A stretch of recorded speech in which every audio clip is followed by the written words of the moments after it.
I'm Marie Humphrey, Educational Programs Leader for Performative, the largest online community for corporate finance, accounting, treasury, and related professionals. I'd like to welcome everyone to today's webinar, Redefining Budgeting and Planning Best Practices, How Technology is Leading the Evolution. Technology is the key to unlocking the strategic value of budgeting and planning for your company. Today, our featured speaker, Susan Frederick, of Host Analytics, will demonstrate how budgeting and planning best practices are being redefined in the cloud. Her presentation will feature a demonstration of Host Analytics' leading planning applications and how they're being leveraged by companies of all sizes to drive process efficiencies and transform static into dynamic environments which empower proactive decision-making and help drive company growth. I would like to thank Host Analytics, whose commitment to thought leadership helps us make this webinar possible and delivered at no cost. A quick note on today's agenda. First, we will hear a presentation from our featured speaker, Susan Frederick, and then we'll move to our interactive Q&A session where we will spend the remainder of our hour. We'd like this to be an interactive experience for you, so if you have any questions at any time, please go to the questions area in your GoToWebinar control panel and send us your questions. We can't promise to get all of them in, but we'll do our best, and we'll follow up afterwards on any questions we did not get to. A few logistical notes about the webinar. A link to today's presentation and video recording of the webinar will be sent out to all attendees within 24 hours of the event. Please note today's webinar includes a tech demo and as such is not eligible for CPE credit. Again, we encourage you to ask questions on today's topic via the questions box in your GoToWebinar control panel anytime during the webinar. Finally, you'll be asked to take a short survey regarding today's webinar, and we appreciate your feedback regarding our event today as we always strive to improve the ROI we offer our event attendees for their valuable time. A quick word about Performative. Performative is the largest online community resource for senior-level corporate finance, accounting, treasury, and related leaders. Performative connects corporate finance leaders to provide instant advice and insights on the tough financial and strategic challenges they face every day. Okay, let's get started by introducing today's featured speaker, Susan Frederick, Senior Solutions Consultant, Host Analytics. Susan has spent the last 24 years helping small, mid-sized, and large organizations evaluate and implement a variety of ERP and finance solutions. She has worked with a variety of solutions across a wide range of industries to help organizations with their financial, distribution, and manufacturing needs. Having also been a team leader, Susan was responsible for the building and managing of an annual operating plan for a business unit and reporting and analyzing her team's performance. Susan holds a Bachelor of Science degree in Management Systems Analysis. With that, it is my distinct pleasure to hand the floor over to Susan Frederick, Senior Solutions Consultant, Host Analytics. Susan, please take it away for us. Thank you very much. Thank you so much. In just a moment, I'll share my desktop. Have you handed the controls over to me? Yes. Okay, fabulous.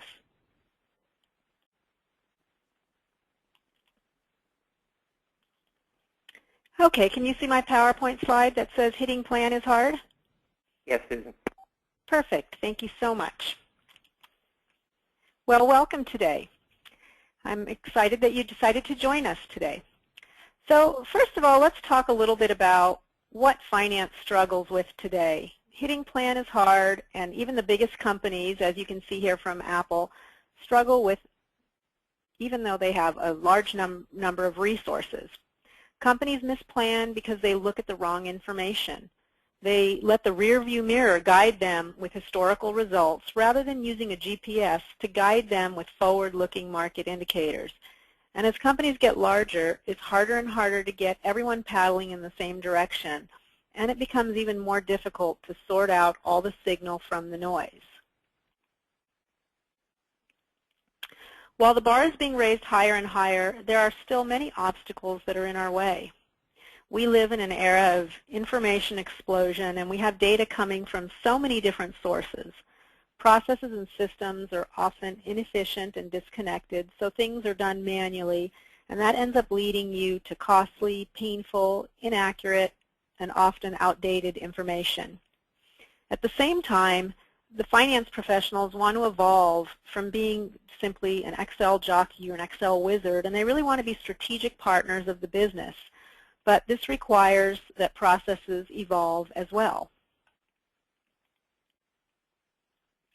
I laughed when I first saw this picture. You might recognize it from the movie Wall Street. And it made me laugh to see that high-tech phone, which at the time when it was introduced 30 years ago, it retailed for almost $4,000 and it weighed more than 2 pounds. And look at where we are today. Cell phones have changed a lot since then because of technology. And similarly, the way that we forecast, analyze data, and disclose financial results has changed too. And you don't have to go with the big on-premises solutions that take months or years to implement. With cloud technology, you can achieve results much more quickly.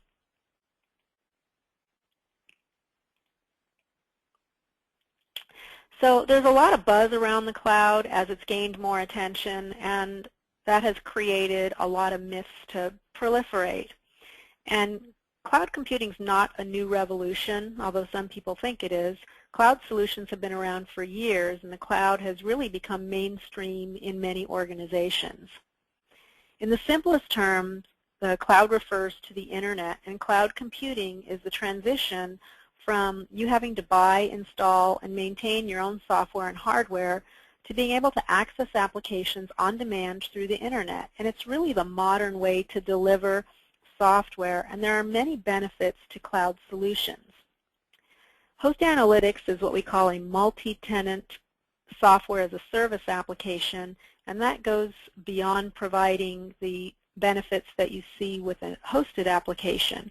With a software as a service, some of the things that you can expect to experience is that there's no IT administration of your system. So that means that there's no software, servers, operating systems, databases, or network infrastructure for you to purchase, install, and manage as it relates to everything outside of your financial solution. You also get frequent and automated updates with new features, so you'll never ever need to budget for a system upgrade again. This is a key differentiator from a hosted solution where you still will have to pay for upgrades on your system. Security, disaster recovery, system backups, and availability and tuning are all managed by us, the solution provider. You don't have to worry about any of that. And then finally, you can also expect lower implementation costs.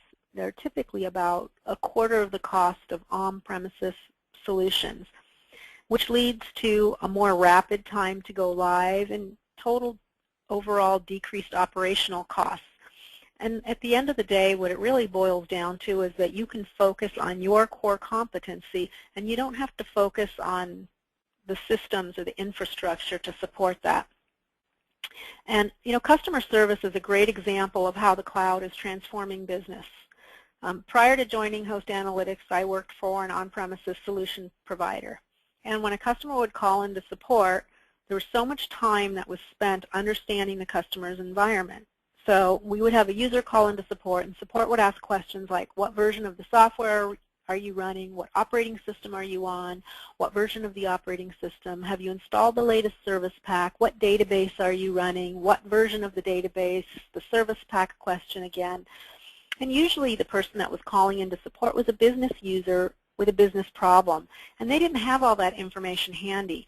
So they'd need to go get IT involved now to find out what version of SQL Server or Oracle or whatever database they were running on, and this really delayed them getting the help that they needed to solve their business problem. So with Host Analytics, because we manage the entire infrastructure, we don't have to ask any of those questions. Our support team is a group of highly skilled finance professionals that are available to support the business needs. They're not IT people. So as a cloud provider, we manage that environment, and so your team can really focus on precisely those business needs rather than the technical infrastructure that supports the solution, and allows them to get help with the problems much more quickly.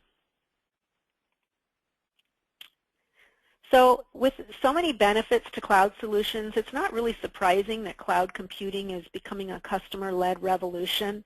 The information you're seeing here is from a 2012 research study that was done by Forrester, where customers shared their top reasons for using software as a service.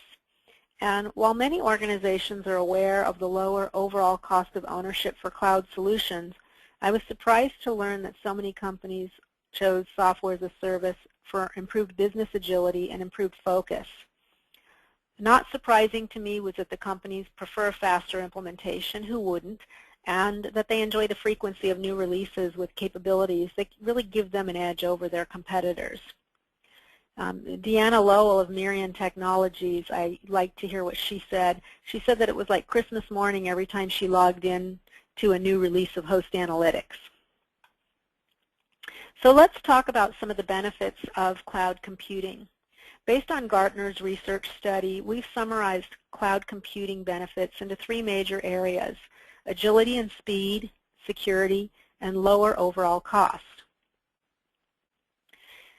Now, we define business agility as an application that finance can own and manage without being dependent on IT resources or expensive consultants.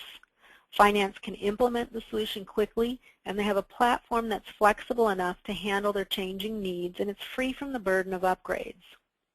Jazz Pharmaceuticals is a great example of a company that leveraged the agility and speed. They first purchased the Host Analytics Planning Cloud in 2011, and later that year, the executive team decided to pursue an inorganic growth strategy via mergers and acquisitions. Luckily, they chose a vendor that could support their new strategy, and they rolled out our Close Management Cloud to consolidate the results from their newly acquired companies. And then when they wanted to plan revenue at a more detailed level, they simply switched on our advanced revenue planning application. Host Analytics is a complete enterprise performance management solution, so once the infrastructure or platform was defined, when they implemented the cloud, it was very easy to turn on these additional solutions because they already had that foundation built. Next is security, and that's another key benefit of cloud computing. When it comes to security, our customers sleep soundly knowing that our state-of-the-art security keeps their data safe. And most people realize that emailing spreadsheets with the sensitive financial information is risky, but they don't always realize that their legacy software wasn't designed with the latest security technology and practices in mind, so those systems are also vulnerable. Security is really the lifeblood of a cloud vendor's business, and we invest considerable resources to maintain state-of-the-art security. Otherwise, we really don't have a business. And then we talked about many of the costs associated with on-premises software, and not only is there a large upfront software cost, but there's also the cost to implement, which is usually more than the software itself. There's also the 20% annual maintenance fee. And what's really unfortunate about that investment in the annual maintenance is that the cost and time associated with upgrades often prevent many customers from even upgrading, so they can't take advantage of that investment in maintenance that they've made. And then we haven't even considered the cost to buy the equipment, such as production and backup servers, network equipment, firewalls, security systems, and so on. And what's most often overlooked are the hidden internal IT and finance costs associated with setting up and maintaining the infrastructure that's required to support that software. With a cloud solution, you reduce and in many cases eliminate many of these costs that we've just talked about. Now, do you ever feel that you don't have all the information at the level of detail that you need to plan for and make effective business decisions? Is the timeliness and quality of the information at your disposal equally as unclear as this picture? With Host Analytics, we can help you cut the time it takes to prepare your annual budget and generate month-end reports. MWH Global reduced their planning time by 50% across more than 200 entities in 36 countries, and Interisys went from spending 80% of their time on the mechanics of the data preparation to 80% spent on analysis and recommendations. And with Host Analytics, you can receive similar results to these. So in today's demonstration, I'm going to take you through how you can define and measure performance against set objectives, how you can build that annual operating plan, reforecast, analyze the data, and report on the financial results. And through this, we'll show you some best practices that you can implement.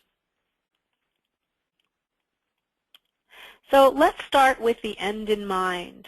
At the end of the day, you spend maybe months, maybe a month, depending on what your process is like, pulling together all the information for the plan, going through multiple iterations to end up with something like this, a budget book that has your entire plan. We're looking at we're looking at a Word document, but it was developed by Host Analytics. And this document has a table of contents that you can see was built. We've got information related to our management and discussion and analysis on the budget area. We have some budget reports that we've pulled into this document, a budget analysis across our departments, some more budget income statement that we've pulled in, an Excel spreadsheet with product projections, a graph that we've pulled in, and even a Word document. So at the end of the day, you're pulling information from a variety of sources to present that plan to the board. And we're going to show you how you get there through the Host Analytics application. So I'm currently logged into Host Analytics now, and I'm going to be a finance user, and I'm going to take you through some of those different processes that we talked about. The first thing that I'm looking at right now is a dashboard. So each morning as I come into the application, I can look at a dashboard with key performance indicators and get a quick snapshot of how I am performing to the key objectives that have been set by the leadership team. That can be focused for specific users based on their areas of responsibility. So if you have sales responsibility, you can see product sales by country. You can see individual product details. As a department manager, you might want to see your operating expenses and how those are comparing to prior year, the budget, the forecast, and so forth. What it's really intended to do is help you manage to those objectives, but also provide you with context for the planning process. So rather than simply getting an Excel spreadsheet that you now have to update, we can see information related to projections on where the company is going, how we're currently performing against plan, how we planned last year and where we are, and so forth. So again, that context that will allow you to create a more accurate plan. So I have received notification about the planning process beginning, so I can now access the budget control panel where I'll do my planning. You'll see at the top part of the screen, I have the different applications that I have access to. The budget control panel, consolidations, reporting and scorecarding, as well as maintenance, where I can perform all of the system maintenance that the finance team needs to manage the application. All of these are secured by users, so you can control which applications users have access to. Users can also quickly access things like online help, our support or knowledge base, or our community to share ideas and best practices with other organizations that are using Host Analytics. I'm going to click on the Budget Control panel and go directly into my operating budget. Now, one of the things that I like about the way Host Analytics is structured is that it's very easy for me to navigate and get right to the information that I need to work with. You heard in my bio that I had worked with an on-prem application as a budget manager prior, and it was a very difficult to use application. We only got involved in the planning process at the beginning of the year to develop the AOP, and then finance owned the forecasting process. So once a year I would get into the application, and I had to pull out the manual every time because I didn't know exactly how to navigate the application and what was the current scenario or plan that I should be working in. And I remember going through a transition of the chart of accounts, and so I had to figure out what was the new accounts that I had to plan for, and it was very time-consuming for me. With Host Analytics, everything is delivered directly to me, so I don't have to worry about what information to access. So the Budget Control Panel is divided into 3 main panes. In the header area, I can see the scenarios or versions of the budget that I have available to me. I'm a finance user, so I have access to a variety of different scenarios, but you can actually grant permissions to the department managers so they only have one scenario, which is the current working plan that they need to build. Next, we see our budget hierarchy, and this is really a picture of how you plan. For this demonstration company, which is a golf company, we plan by department and company. So you can see this is my finance department, which is in the 2010 company, which rolls up to that company, which rolls up to North America, which rolls all the way up to the total organization, the global organization level. This budget hierarchy defines both security for deploying the processes within the planning that each user has responsibility for, but it also automates the aggregation of the data. So at any point in time, you can run reports and see where your current plan is at. The next thing is once you select your specific department or responsibility center, you'll see the different processes that you have responsibility for planning. Now, depending on the user, for example, if we look at our sales ops department, it's very limited. Okay, so you can control and specify by department what are the templates, and you can really think of these almost like your Excel workbooks or worksheets that you might use today for planning, very specifically what a user has the responsibility to plan for. I'm going to work within the finance organization because I'm going to take you through several different planning templates that we've set up. When I select my template in the middle section, it will display for me in the right-hand pane the various actions that are available. I'm going to select Input and go into Input mode so that I can go ahead and update my operating expenses. Now, this particular template is showing my GL accounts that I have responsibility for planning as it relates to OPEX. And I also can see some salary and benefit information to arrive at my total departmental operating expenses. You'll see some color coding here. The yellow cells represent areas where I can actually update information. Other cells are locked down, so as a user, I cannot make any changes to those. My salaries information is locked down because it's actually referencing information from workforce planning, which we're going to look at next. So all the detail is entered in the workforce planning template, but it's displayed here, so as a department manager, I can see full exposure of my OPEX.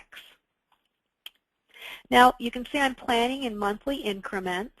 I've got my prior year actuals as the context. We talked a little bit about the importance of context within the application.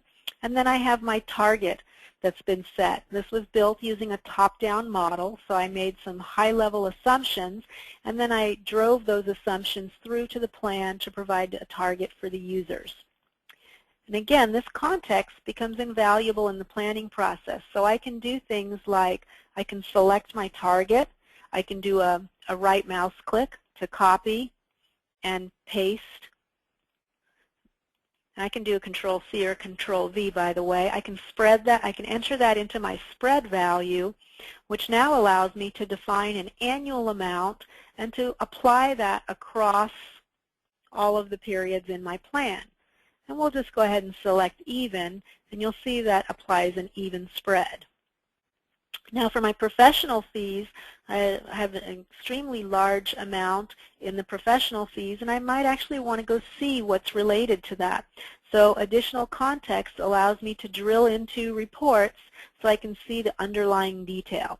We'll do some drill in the reporting area when we look at reporting and analysis, but this is just another way that you can provide some additional context into the planning process.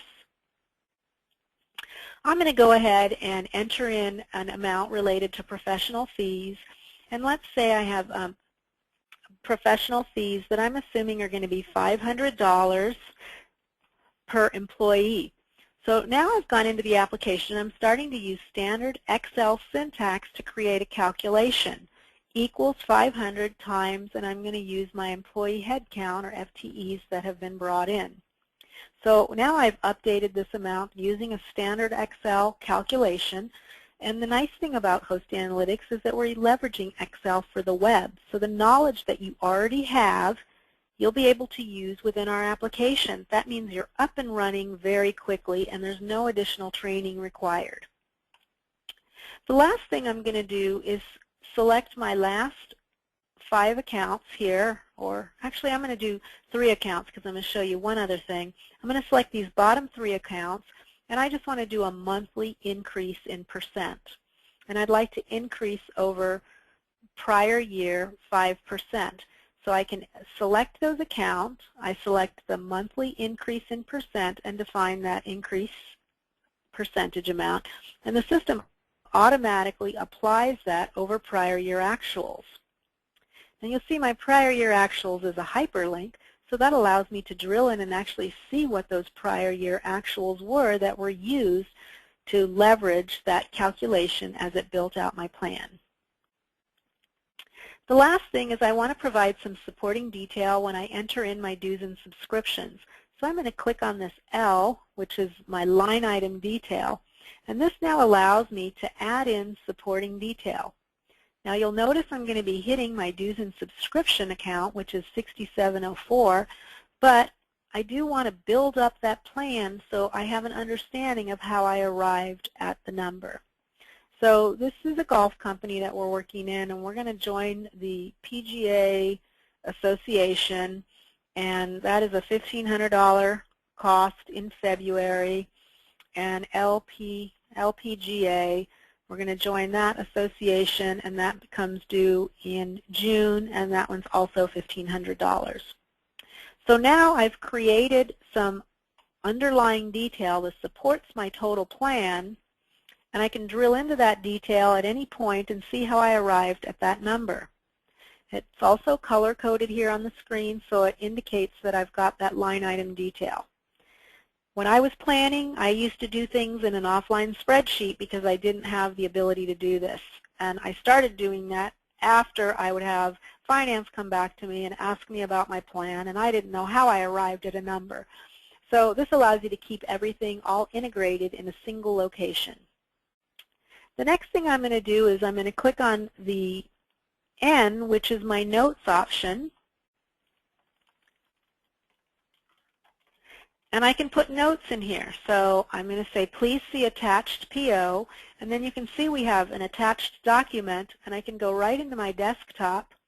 And I can attach a file into the plan. So now I have notes and attachments that are referenced within this plan to provide additional supporting detail on how I arrived at the numbers. So now we have a common place where we can store everything related to this particular plan, and we know all the details, and there's no questions of how we arrived at those numbers, and it makes it easier for us to make adjustments as appropriate. Now all this time we've been doing modeling right within this plan so we can get those numbers where we want. Once we've arrived at the right number, we hit Save, and this will automatically write the plan information back into the database, and it will aggregate it all through that budget hierarchy that we saw before, so we can run reports and see the impact of the updates to the plan. Now I have a few other things that I have responsibility for planning, so I'm going to select a different template now, and I'm going to show you workforce planning. I need to plan for my people. Now, when I plan for people, I can plan at a summarized level. I can plan by position. I can plan by individual. I can even incorporate my to-be-hireds. So here I can see a list of all the employees in the department in this grid. I can see what their location is, their hire date, the type of employee and position, their salary information, and I can modify information directly within this grid if I have some simple changes. But let's go ahead and select an employee. We'll select our CFO, and I'm going to go into Edit and show you all the details behind the workforce planning application and how we can help you get more accurate in the planning process. So we're viewing the employee level information, and we have some header information at the top part of the screen showing our employee name and hire date and the department they belong to. In the left area of the screen, we can see what's called the position tree, and this shows us all the positions that Alexandra Smith has held. She's only been in one role as the CFO, but we'd see additional positions here if she had other positions within the organization. When you select the position, you can see the detailed position information here in the right pane. We can see exactly when she started that position, what her salary is. We can see information related to reviews and raise dates. We can see a pay plan to determine how we're going to spread out those employee costs. And we can assign an employee type to each of the employees to determine what costs or compensation items get associated to that employee. Now, the Boston Red Sox use Host Analytics, and they use this to define the compensation items associated with their various employees. So if you think about their business, they have full-time and part-time employees. For their part-time employees, some of those work only when the team is in season. Others work only on game days because they actually work at the venue itself. So they created all those different employee types here, and when they assigned them to an employee, it automatically assigned the appropriate compensation items that are relevant for that employee. So now we can link in those costs for that employee based on that type of employee. Now, all of these compensation items are user-defined. However, the one nice thing that I like about Host Analytics is that we don't have any scripting that's required for you to create any of the sometimes complex calculations needed for workforce planning. So things like FUTA or your Social Security, those are a percent with a cap. Basically, that is a formula type that's available in a drop-down. You select it, and you simply define the percent and the cap amount. You don't have to write any sophisticated scripting or any type of a formula to calculate that out for you. Okay, so we're going to be very accurate, and we're going to eliminate a lot of the maintenance that you have to go through today. You can set up attributes that are used in the calculations. For example, your work state would determine what the percentage tax rate is, or the benefit package would determine what the benefit cost is associated with a particular employee. So a lot of organizations, their workforce is a big portion of their expenses. It's typically something that's really hard to do in Excel if you want to get down to that detailed comp item. A lot of people use averages. If they don't take into consideration the caps, they're overstating or they're understating expenses at the beginning of the year and overstating them at the end of the year, and that can be material to some organizations. So with Host Analytics, the workforce planning component is a pre-built application out of the box, which is one of the reasons it looks different than what we saw before, and it really automates that entire process so you can get much more accurate. Okay, so the next thing I'd like to do is look at revenue planning, as well as kind of getting a quick snapshot of where we are in the total planning process. So I'm going to select template again, and I'm going to go to another template. And the first thing that I'm going to select here is a flash report. So we've seen where we've done some budget input from an operating expenses perspective. We also saw how we had the workforce planning, which was some pre-built capability. We have pre-built capability for CapEx as well as initiatives or large projects that you want to manage. But this is an example of a report that we've built so that at any point in time we can come in here and we can look at how the updates to the plan are affecting our total revenue that we've planned for, our gross margin, net income, where we are from a headcount perspective, and revenue per headcount. So I wanted to bring this up because I'm going to show you now where I'm going to go in and go into a revenue model, and I'm going to update the revenue model, and then we'll come back here and see how the plan is impacting this and how we have that real-time visibility in the planning process. So just note, in January we have a $10 million revenue. I'm going to click Control-N, which allows me to launch a new screen so I can keep that other screen open in the background while I come over and enter in the new budget for revenue. Now, when we look at this revenue template, we're going to see that revenue is looking a little bit different than the template that we saw before. And that's because all of these templates can be configured specifically to your needs. So we saw the OpEx template was one example of how we built out the operating expenses. This one has a different look and feel. So in this particular revenue template, we're calculating out revenue by product. So you can see our individual products. Our revenue is being calculated using an Excel formula. First, we're looking at, let's click on a monthly budget. We're calculating out revenue based on the number of units sold times the prices. And then we're summing up total revenue using a sum formula. Now in the middle section, we're entering in the number of units sold. So these are projections where we can model out what our revenue impact might be based on different units sold. The last section is pulling in prices. You can see these are stated as being owned by marketing, so they're locked down. So you can actually have different drivers that you enter in and leverage them within your models, or you can allow this to be something that's modeled so that the user can play around with what if we change pricing, and how does that impact units sold, and how would that impact our overall plan. But I'm going to go ahead and update for my drivers. I'm going to put in a really large number of units to be sold so that we're going to impact that revenue number. We're going to save this, update that data, and now I'm going to come back here, and you'll see it's still 10 million. We just need to refresh this. So we'll reload this report. In real time, I'll be able to see the impact of that change that was made in the plan. So this is a great way for finance, as you're going through the planning process, to actually see how the total plan is coming together. Now, when you're all done with the planning process, or even partway through, you can start to mark various areas of your plan complete. So you'll see that's one of our actions.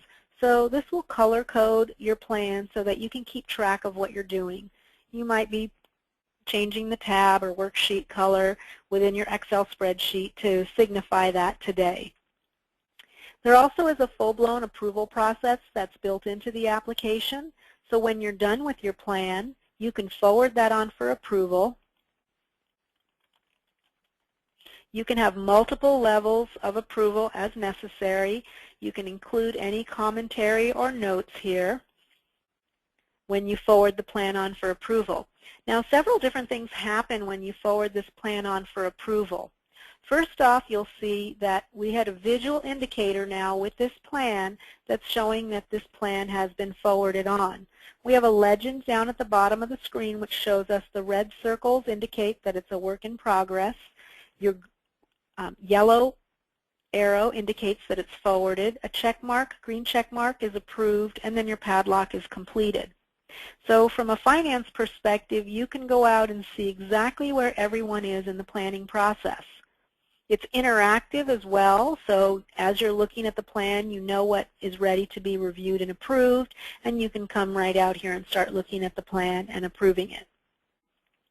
A couple of other things happen once you push that send forwarding on for approval. An email notification goes to the person that's responsible for approving. And then the last thing that happens is you'll notice when I click on any of my templates, all I can do is view. That's because this is in a forwarded state, so it ensures that I'm not trying to approve a moving target. So no changes will be made to the plan while we're reviewing it. And once we actually review and approve or send back, that will allow either updates to be made because it's been sent back for some adjustments, or it'll be approved and it will be locked down as is. Okay, so we saw several different types of plans that are all configurable based on the individual users. What's nice is you can create things like your operating expenses, which are common across all of your different departments. You can create those templates one time and you can deploy them across the organization. So that means if you have a new OpEx account that gets added, you can add that in one time in the template and deploy it across the organization. One of our customers, Advanced Refreshment, had 8 Excel files. Each of those Excel files had 100+ worksheets, and each worksheet had 1,000+ lines. And every time that they added a new customer or product to the plan, it took them 3 to 4 hours. And then they would also spend a few more hours verifying the accuracy and fixing the errors as they added those new accounts in. Today, they have replaced all of those 100+ worksheets in each Excel file with a single template. So it's easy to make the changes, and they've moved from reforecasting twice a year to monthly because the forecasting process got so much easier. So let's talk about the forecasting process. We've gone through the plan, we've updated it, we forwarded it on for approval, we've gotten those approvals, and now we're ready to layer in our forecast. So again, this is a finance-owned application. So from a finance perspective, I can go into the maintenance area and go into scenario setup. And this shows you all the different versions of the plan that we have out there. And I'm going to create a brand new scenario. And we'll call this our 2014 forecast. And I'm going to base it on the, and I'm going to call this 1 plus 11. And I'm going to base this on the 2014 fiscal year, and then I'm going to select the scenario type. I'm going to select this as a forecast. And when I select that option, it allows me to define when I want to start my projections. I want to start them in February because we've closed out our books in January. You'll see it pulls in our January numbers, actuals, into that particular period. The next thing that I can do is I can define what information I want to seed into this plan. So I can pull any of the different versions of the budget. I can customize what information I want to pull in here. So as an example, do you want to pull in your templates? Do you want to pull in notes? Do you want to pull in sublines? Do you want to use a reference scenario to seed that data? Do you want to override it by period if you know you have a large deal and you want to use a best case scenario in one of those particular months? So rather than starting from scratch in those outer periods, we can seed those with whatever data we define. I'm just going to select all and use my 2014 budget. And then if you remember, we had a comparison scenario where we pulled in our target. I'm going to go ahead and pull in my target because I want the user to be able to see that in the plan. Whoops, I forgot to enter in my history period's name. So the system, this opportunity to talk about useful help, the system will display for you the error message, puts you in position to fix the error. In this case, our history periods, we can define anything that we want to be our history periods. These were the amounts that we used when we applied that 5% increase, and we used the run rate. Happens to be actual, but it could be any version of the plan. So I just need to give it a title that will display on that screen, and I'm going to call that 2013 actuals. So I'm saving this, and this is going to take about 1.5 minutes to save. But when you think about what it's doing, it's taking all of the different templates that you saw throughout that entire budget hierarchy. It's taking all of the line items, all of the notes and attachments, all that data is being seeded into a brand new plan. It's layering in actuals into that first monthly bucket for January 14, and it's seeding all the outer periods with the data that we already had. So normally you're going through, like talk about advanced refreshment again, those Excel files with 100+ worksheets. They would have to go into each of those and, copy and paste in the actuals. And, with their old model, forecasting took days. Now it takes minutes. So we now have that forecast built. You can define security permissions to that.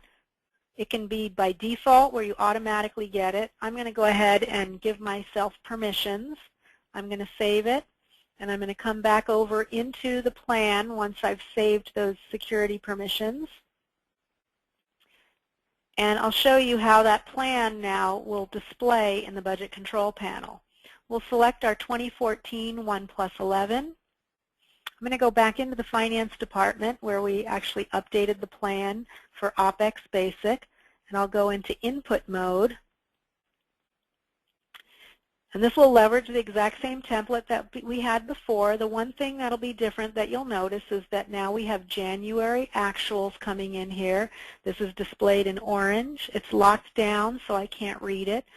But all the detail that I had entered in that plan, including my notes and attachments and my subline detail, came over with the plan. So a best practice is to leverage reforecasting, because typically the planning process takes a while, and as soon as that plan is complete, it almost becomes irrelevant or outdated. So this allows it to be much more fresh, allows you to react to changing business conditions, and make sure that your plan is relevant and reflecting exactly where your organization is headed. So we've gone through the planning process. We've gone through the reforecasting process. At the end of the month, you'll typically go through a process where you're going to analyze information, perhaps make any adjustments. You're going to run some reports, and internal reports, and then you're going to package that all together. So that's the thing that we're going to look at next. So I'm going to click on the Reports button, which will take me over to the electronic file cabinet where I can see all of my reports. They're organized in user-defined file folders that you can use to easily find the reports, but also to define your security permissions, because you grant security to specific file folders as well as individual reports. I like to save reports into my Favorites folder, so I'm going to click on the My Favorites button, and I'll see the key reports that I like to run on a regular basis. This is an easy way for me to access those reports very quickly. And we'll start off with our sales analysis. The sales analysis is a quick snapshot, an ad hoc report that allows us to see by month and year total product sales. Within Host Analytics, all of our data is represented in an OLAP cube, so we can slice and dice and roll up and summarize the data in a variety of ways.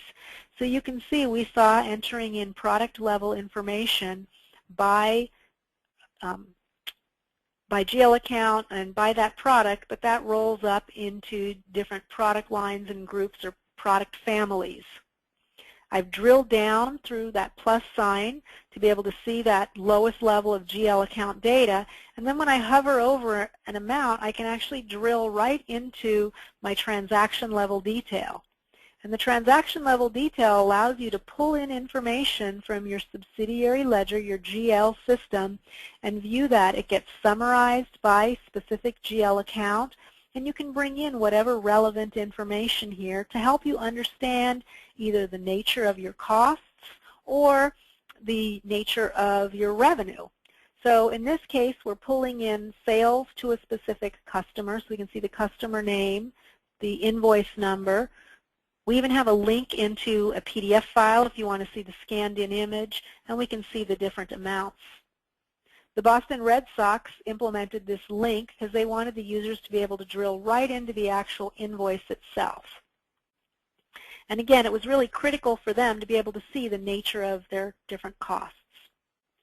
Now, it's always nice to see a resulting report, but how did you actually get there? That's what's more important. Is it easy to be able to build these reports? So I've opened up the Report Designer, and you'll see the Report Designer looks like an Excel pivot table. We have page or page level filters, we've got row options, and we've got columns. Over on the left, we have our dimensions or buys of the business. This is I plan by department, by product, by project, by account, by company, or I want to report and analyze data. And basically you drag and drop these into the appropriate place in the Report Designer to build a report that meets your specifications. So how easy is it to change? Well, I'll show you. Now, instead of having actuals at a page level, I'd like to bring my scenario down into my columns. I'm going to take my time and pull that into a page. On my scenario, I'm going to click it open, and instead of just looking at my actuals, I'd also like to look at my 2013 budget so I can do an analysis of that, and I'm going to rerun that. And very quickly, on the fly, I'm able to see my sales by product, actual versus budget. Now, I'd like to add in a column to be able to view the variance. So I'm going to add in a variance column. I'm going to put that to the right of column C. And I'm going to select the function of variance. There's other options here as well as custom Excel formulas. And I want it to be the variance between B and C. And it will go ahead and calculate that out for me. The other thing that I'd like to do is we have a lot of discussion about items in our plan, so I want to incorporate a Q&A right into this report. And I'd like to do that as a column to the right of D, and I'm going to select the type of Q&A. And now it allows me to add in commentary. What happened?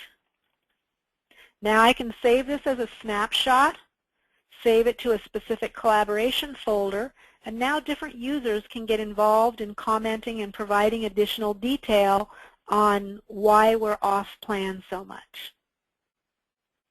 Now this is an example of a quick ad hoc report. Additionally, people will want to run or generate highly formatted financial statements. You can also do that within Host Analytics. And this is an example through the budget versus actual income statement. Now if I open my Report Designer, you'll see it uses the exact same Report Designer. One thing that's a little different, though, is that we're not using a dimension. We're using what is called a report set as our rows and columns. And basically, these are reusable components that you can mix and match to get reports to look exactly how you want them to look. So if you think about your rows in a report, there will be some standard reports that you generate, an income statement, there will be balance sheet, your cash flow statement. All those rows are consistent. You build that one time and let users select that over and over again. The beauty of that is as you add new GL accounts, the only place you might even have to make a change is to that one report set, and it could be 200 different reports that use that report set. Also, if you build your reports leveraging the hierarchical roll-up, like these reports, if you add in a new comp item account or a new T&E account, it will automatically appear here. You don't even have to do maintenance. The next thing is there's different columns. I might want to see this month versus last month, this year versus last year, actual versus budget versus forecast. So you can set up all of those column definitions and then mix and match them. So I'm going to drag this one away, and I'm going to drag a different column layout, and I'll rerun the report. So now I have the exact same row definition, but I have different report options for my columns. So the beauty of this is that you can predefine these particular report sets, so you have consistency and professionalism in how you build them. Department managers can build a departmental income statement, and they don't even need to know anything about how you calculate operating income or what accounts should be included. If people have facilities and equipment on their report, we know they're all including the same GL accounts, and you don't have to fight about the numbers. Martin Brower, they're a big distributor for McDonald's, and they used to spend 8 hours manually preparing external reports that they had to give to McDonald's in their specific format. They eliminated that altogether by defining these report sets, and they had report sets that were very specific to the McDonald's format and different report sets that they used for their own internal management reporting format.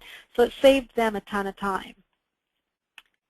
So we've seen how we can do ad hoc reporting and analysis and slice and dice in the fully formatted financial report.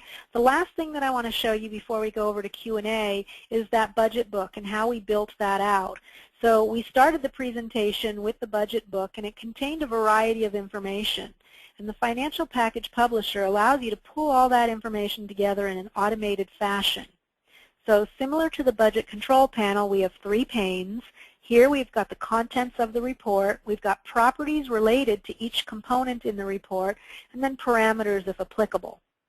So if we look at each of these different components, the first one is the base application, which in this case is going to be generating a Word document. It could generate a board presentation.